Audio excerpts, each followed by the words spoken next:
Seja muito bem-vindo ao Rota do Mundo, uma comunidade de uma pessoa que ama geografia, feita para outras pessoas que também amem geografia. Hoje é dia 15 de outubro de 2024, dia dos professores aqui em território nacional, feriadão, e eu quero fazer a leitura com vocês de uma coluna da Gazeta do Povo, que tem por título Prova Surpresa, 10 questões para levar zero no dia do professor, que foi escrita por Paulo Pouzonov Júnior. Não conheço esse autor, tá certo? Não sei quem ele é.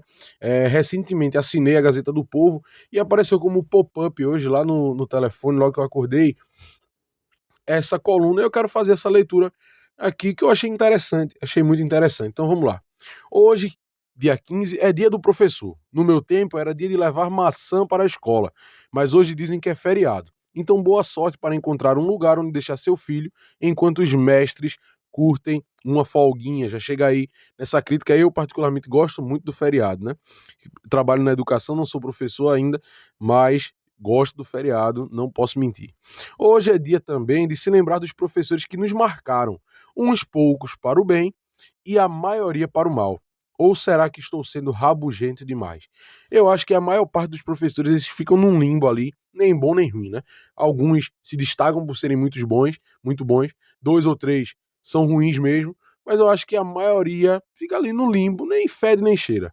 Por fim, é dia de ler textos sentimentaloides, cheios de lugares comuns que idealizam uma profissão nobre, muito nobre, nobilíssima, mas que você há de convir foi tomada por uma militância ruidosa cuja vocação não é ensinar, e sim doutrinar. Nessa parte eu concordo de maneira sensível a esse texto, a esse trecho que ele está falando, porque nós vamos encontrar uma grande parte de professores, sobretudo nas humanidades, que são de uma versão, de um braço crítico de suas ciências, de suas áreas de estudo, né?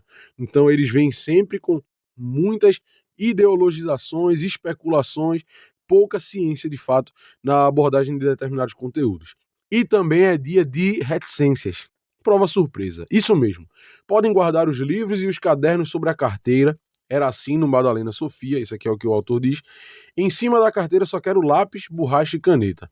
Está sentindo o cheiro de prova recém-saída do mimeógrafo? Delícia. Mas antes que vocês se embriaguem, lembrem-se, vocês têm 10 minutos para responder a prova. Quem tirar acima de 70 vai ganhar uma estrelinha na testa. Já quem for reprovado vai ser condenado a 17 anos de prisão por atentar contra o Estado Democrático de Direito. Boa sorte. Então a primeira questão é sobre matemática. Quando não está viajando pelo mundo falando mal de Israel, bajulando ditadores ou turistando ao lado de sua esposa Janja, Luizinho administra um país que com um déficit primário de 100 bilhões nos últimos 12 meses. Mesmo assim, Luizinho e sua esposa querem comprar um avião novinho em folha para si e para os ministros não terem de viajar com o populacho. Calcule o risco de sermos governados por essa gente que tem o rei na barriga e a inflação resultante dessa gastança, e explique de onde eles tirarão o dinheiro para adquirir o brinquedinho. De fato, nós vamos observar que o Brasil ele tem se metido ano após ano em gastos com os nossos governantes que não coadunam com a realidade. Enquanto aqui embaixo a população precisa de determinados cuidados diretos, lá em cima existem determinados gastos que são extremamente supérfluos, né? Lógica. Se a Constituição existe para garantir a democracia e a liberdade dela decorrente, como é possível que um ministro do Supremo Tribunal Federal, em tese guardião da Constituição, possa sistematicamente atropelar as leis do país e acabar com as liberdades individuais, tudo com a justificativa de defender a democracia?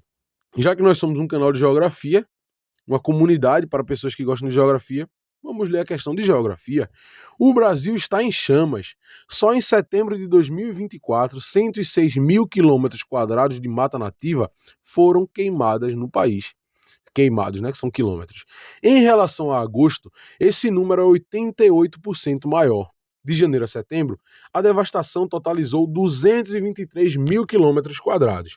Com base nesses dados, responda onde vive, o que come e como se reproduzem os artistas que, durante o governo Bolsonaro, faziam jograis e musiquinhas água com açúcar para impor a narrativa de que o Brasil estava sendo destruído pelo descaso fascista. E aqui eu quero salientar duas coisas. Primeiramente, a utilização arbitrária do termo fascista, que hoje está sendo utilizado para qualquer coisa. Se você for estudar os grandes especialistas italianos, eles vão dizer, olha, quando a gente caracteriza outras coisas como fascismo, a gente tira o peso do que foi o fascismo aqui na Itália e todas as suas implicações na nossa população, na nossa sociedade. E, por outro lado, o interesse, o viés artístico que a gente vai ver em falar quando lhe é conveniente e em calar quando lhe é mais conveniente ainda, né? História.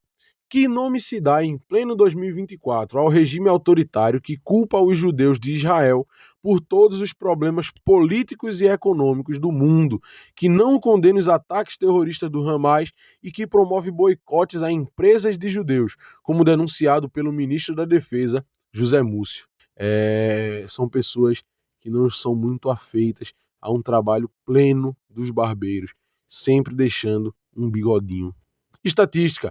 Levando em conta o desvio padrão, a arrogância das autoridades eleitorais, as múltiplas teorias da conspiração, o mistério em torno do código-fonte, os sucessivos erros dos institutos de pesquisa e a desconfiança perfeitamente natural e legítima do eleitor brasileiro, calcule a possibilidade de um candidato de esquerda ganhar a eleição com 50,1% dos votos válidos.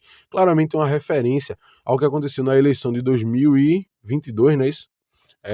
Em que teve essa discussão por parte da direita bolsonarista sobre a pontuação que Lula recebeu e que o fez ser presidente do Brasil, sobre essas suspeitas de que haveria ali algum tipo de manipulação pela justiça eleitoral brasileira. Biologia. No Rio de Janeiro, 6 pessoas se submeteram a transplantes e receberam órgãos contaminados com HIV. A ministra Nízia Trindade classificou a situação como grave e adversa, o que não quer dizer porcaria nenhuma, nem traz qualquer tipo de alívio para os pacientes. HIV que até hoje não tem cura, né? Com base nessas informações, calcule quanto tempo levaria entre a divulgação da notícia, os comentários escandalizados da Lula News, ou seja, ele está fazendo a referência aí aos jornalistas de esquerda, né? E a queda da ministra, se fosse no governo do ex-presidente Jair Bolsonaro, claro. Não tem nem muito o que comentar aqui, né? Esse colunista está sendo bastante direto no que ele está falando, dá para a gente perceber a acidez e também uma certa inclinação à direita que ele tem, ou na verdade um perfil, não vou nem dizer à direita, mas um perfil de coerência, né?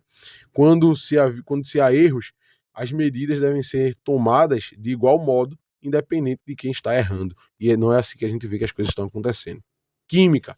Numa solução já saturada de esquerdismo, progressismo, ativismo judicial, censura e autoritarismo, um cientista maluco chamado Jair Bolsonaro, põe maluco nisso na minha opinião, tem a oportunidade de acrescentar 2 elementos para supostamente equilibrar um pouco a solução e diminuir seu odor pútrido. Ele acrescenta uma medida, qual medida? Sei lá, uma colher de sopa, de nitrato de potássio, aí tem a sigla KN, e outra de americium, AM puro. O que acontece? A solução perde o cheiro de enxofre, fica tudo na mesma ou até pior. Quando a gente vai ver aqui mais embaixo, ele coloca alguns asteriscos ao lado das siglas, né? E ele vai dizer que essas siglas se referem a Cássio Nunes e André Mendonça.